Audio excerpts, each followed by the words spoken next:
Good morning, beloved. Peace be with you. Today, I want to speak to you about courage, about destiny, and about what it means to be called, not when it's convenient, not when it's safe, but for such a time as this. We find ourselves in the book of Esther, tucked in the heart of the Old Testament, a book where God's name is never mentioned.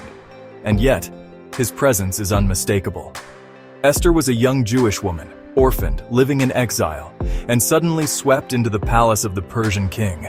Not by her own ambition, not by design, but by providence. You see, church, sometimes God positions us in places not of our choosing so he can use us in ways beyond our imagining. When the edict was issued to destroy the Jews, it was Mordecai, Esther's cousin, who said words that still echo through time. Who knows but that you have come to your royal position for such a time as this? That, my friends, is a holy question. You may not be in a palace, but you may be in a boardroom, a classroom, a hospital, a courtroom, a broken home, a dark season, an uphill battle.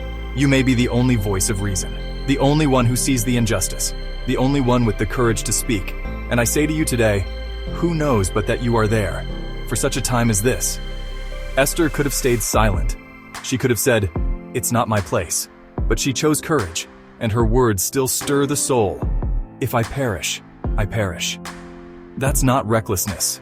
That's obedience.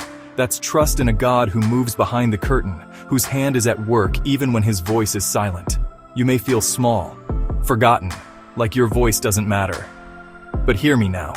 Your voice might be the one that shifts the story. Your yes might be the hinge upon which a whole generation turns. So I leave you with this. In a world drowning in noise and fear and compromise, will you be brave enough to stand, speak, and act for such a time as this? Let us pray.